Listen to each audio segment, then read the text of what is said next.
নয়নাভিরাম কৃষ্ণচূড়ার রাঙা ফুলের মায়া জড়িয়েছে ইতিহাস আর ঐতিহ্যের বিদ্যাপীঠ সিরাজগঞ্জের উল্লাপাড়া ভট্ট মাঝুরিয়া সরকারি প্রাথমিক বিদ্যালয়। গ্রীষ্মের আকাশকে আবির রঙে রাঙিয়ে পুরো ক্যাম্পাস যেন কৃষ্ণচূড়ার লাল রঙে রেঙেছে। দূর থেকে দেখলে মনে হয় গাছগুলো যেন আগুন লেগেছে। এমন স্কুল ক্যাম্পাস পেয়ে খুশি শিক্ষার্থীরা। শুধু ফুলের বাগানই নয়, স্কুলের ভবনের দেয়াল সাজানো হয়েছে বিভিন্ন গ্রাফিতি ও বর্ণমালায়। শিক্ষার্থীদের স্কুলের প্রতি আকৃষ্ট করতেই এমন উদ্যোগ বলে জানাচ্ছেন বিদ্যালয়ের শিক্ষকরা। আর উপজেলা সহকারী শিক্ষা কর্মকর্তা আব্দুর রাজ্জাক বলছেন, এমন উদ্যোগ সত্যিই প্রশংসার দাবি রাখে। আমাদের শিক্ষক শিক্ষিকারা চায় আমরা যেন বড় হয়ে অনেক বড় মাপের অফিসার হই। তাই আমরা সব সময় মনোযোগ দিয়ে পড়াশোনা করি, যাতে আমরা আমাদের শিক্ষক শিক্ষিকার সম্মান রাখতে পারি। আমার বিদ্যালয়ে আসতে অনেক ভালো লাগে এবং কি আমার বিদ্যালয়ের শিক্ষক শিক্ষিকারা অনেক সুন্দরভাবে পড়ায়।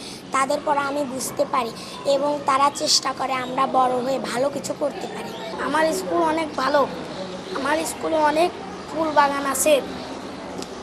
ওই ফুলগুলো দিয়ে আমরা এখানে ওখানে সাজাই।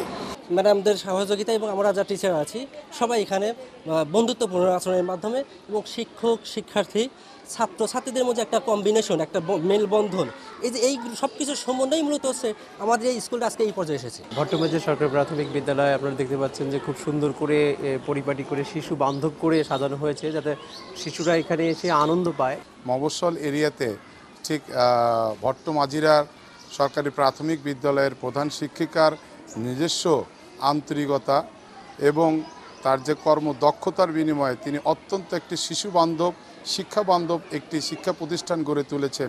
একটা বিদ্যালয়কে শিশু বান্ধব করে গড়ে তোলার জন্য সবার সহযোগিতা প্রয়োজন, যেটা আমি আমার সহকারী শিক্ষকদের কাছ থেকে পেয়েছি এবং বিশেষ করে আমার উপজেলা শিক্ষা অফিসার জনাব মোহাম্মদ সানোয়ার হোসেন স্যার, উনি অনেক আমাদের সাথে দিক নির্দেশনামূলক পরামর্শ দিয়ে বিদ্যালয়টাকে সুন্দর করার জন্য কাজ করে গেছেন এবং আমাদের পরামর্শ দিয়েছেন।